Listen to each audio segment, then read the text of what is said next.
Chapitre 18. À 8 heures du matin, un rayon du jour vint nous réveiller. Les 1000 facettes de la lave des parois le recueillaient à son passage et l'éparpillaient comme une pluie d'étincelles. Cette lueur était assez forte pour permettre de distinguer les objets environnants. Eh bien, Axel, qu'en dis-tu s'écria mon oncle en se frottant les mains. As-tu jamais passé une nuit plus paisible dans notre maison de Königstrasse? Plus de bruit de charrette, plus de cris de marchands, plus de vociférations de bateliers. Ah, sans doute, nous sommes fort tranquilles au fond de ce puits. Mais ce calme même a quelque chose d'effrayant. Allons donc, s'écria mon oncle. Si tu t'effraies déjà, qu'est-ce que ce sera plus tard? Nous ne sommes pas encore entrés d'un pouce dans les entrailles de la terre. Que voulez-vous dire?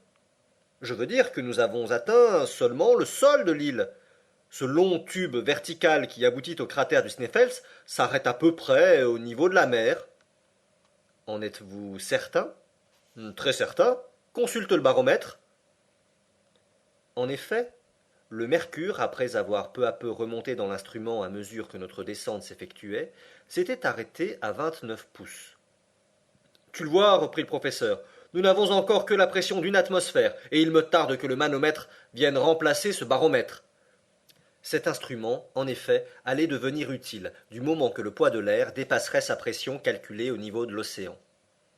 Mais, dis-je, n'est-il pas à craindre que cette pression toujours croissante ne soit très pénible?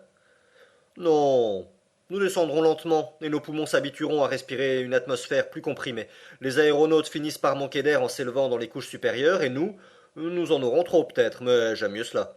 Ne perdons pas un instant. Où est le paquet qui nous a précédés dans l'intérieur de la montagne? Je me souvins alors que nous l'avions vainement cherché la veille au soir. Mon oncle interrogea Hans, qui, après avoir regardé attentivement avec ses yeux de chasseur, répondit Der Hüppe, là-haut. En effet, ce paquet était accroché à une saillie de roc, à une centaine de pieds au-dessus de nos têtes. Aussitôt l'agile Islandais grimpa comme un chat, et en quelques minutes le paquet nous rejoignit. Maintenant, dit mon oncle, déjeunons, mais déjeunons comme des gens qui peuvent avoir une longue course à faire. Le biscuit et la viande sèche furent arrosés de quelques gorgées d'eau mêlées de genièvre. Le déjeuner terminé, mon oncle tira de sa poche un carnet destiné aux observations. Il prit successivement ces divers instruments et nota les données suivantes. Lundi 1er juillet. Chronomètre 8h17 du matin. Baromètre 29,7 pouces. Thermomètre 6 degrés. Direction est-sud-est. Cette dernière observation s'appliquait à la galerie obscure et fut indiquée par la boussole. Maintenant, Axel, s'écria le professeur d'une voix enthousiaste, nous allons nous enfoncer véritablement dans les entrailles du globe. Voilà donc le moment précis auquel notre voyage commence. Cela dit, mon oncle prit d'une main l'appareil de Ruhmkorff suspendu à son cou. De l'autre, il mit en communication le courant électrique avec le serpentin de la lanterne, et une assez vive lumière dissipa les ténèbres de la galerie.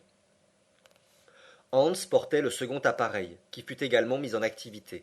Cette ingénieuse application de l'électricité nous permettait d'aller longtemps en créant un jour artificiel même au milieu des gaz les plus inflammables.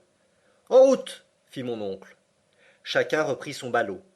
Hans se chargea de pousser devant lui le paquet des cordages et des habits, et moi, troisième, nous entrâmes dans la galerie. Au moment de m'engouffrer dans ce couloir obscur, je relevai la tête, et j'aperçus une dernière fois, par le champ de l'immense tube, ce ciel de l'Islande, que je ne devais plus revoir. La lave, à la dernière éruption de 1229, s'était frayé un passage à travers ce tunnel. Elle tapissait l'intérieur d'un enduit épais et brillant. La lumière électrique s'y réfléchissait en centuplant son intensité. Toute la difficulté de la route consistait à ne pas glisser trop rapidement sur une pente inclinée à 45 degrés environ. Heureusement, certaines érosions, quelques boursouflures tenaient lieu de marche, et nous n'avions qu'à descendre en laissant filer nos bagages retenus par une longue corde. Mais ce qui faisait marche sous nos pieds devenait stalactite sur les autres parois. La lave, poreuse en de certains endroits, présentait de petites ampoules arrondies. Des cristaux de quartz opaques, ornés de limpides gouttes de verre et suspendus à la voûte comme des lustres, semblaient s'allumer à notre passage. On eût dit que les génies du gouffre illuminaient leur palais pour recevoir les hôtes de la terre. C'est magnifique, m'écriai-je involontairement. Quel spectacle, mon oncle! Admirez-vous ces nuances de la lave qui vont du rouge-brun au jaune éclatant par dégradations insensibles? Et les cristaux qui nous apparaissent comme des globes lumineux? Ah! Tu y viens, Axel! Répondit mon oncle. Ah! Tu trouves cela splendide, mon garçon! Tu en verras bien d'autres, je l'espère. Marchons, marchons! Il aurait dit plus justement glissons, car nous nous laissions aller sans fatigue sur des pentes inclinées. C'était le Facilis Descensus Averni de Virgile. La boussole que je consultais fréquemment indiquait la direction du sud-est avec une imperturbable rigueur.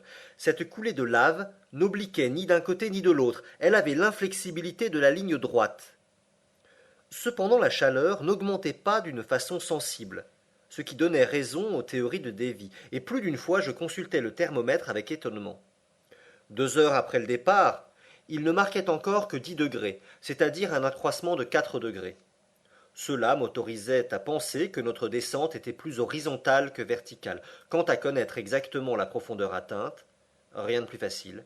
Le professeur mesurait exactement les angles de déviation et d'inclinaison de la route, mais il gardait pour lui le résultat de ses observations. Le soir, vers 8 heures, il donna le signal d'arrêt. Hans aussitôt s'assit. Les lampes furent accrochées à une saillie de lave. Nous étions dans une sorte de caverne où l'air ne manquait pas. Au contraire, certains souffles arrivaient jusqu'à nous. Quelle cause les produisait? À quelle agitation atmosphérique attribuer leur origine? C'est une question que je ne cherchais pas à résoudre en ce moment. La faim et la fatigue me rendaient incapable de raisonner. Une descente de 7 heures consécutives ne se fait pas sans une grande dépense de force. J'étais épuisé. Le mot halte me fit donc plaisir à entendre. Hans étala quelques provisions sur un bloc de lave, et chacun mangea avec appétit. Cependant une chose m'inquiétait, notre réserve d'eau était à demi consommée. Mon oncle comptait la refaire aux sources souterraines, mais jusqu'alors celle-ci manquait absolument. Je ne pus m'empêcher d'attirer son attention sur ce sujet. Cette absence de source te surprend, dit-il. Sans doute, et même elle m'inquiète. Nous n'avons plus d'eau que pour 5 jours. Sois tranquille, Axel.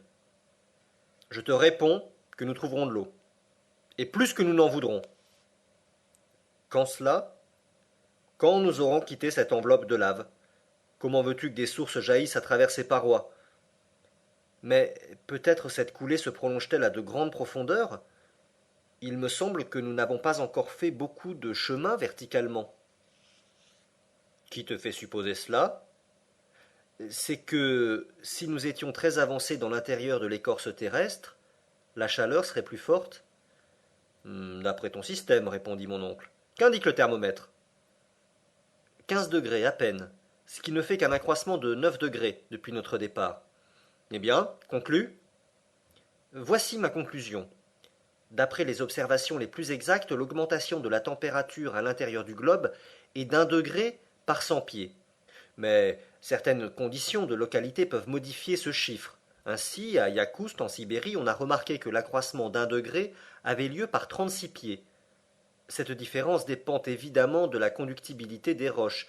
J'ajouterais aussi que dans le voisinage d'un volcan éteint et au travers le gneiss, on a remarqué que l'élévation de la température était d'1 degré seulement pour 125 pieds.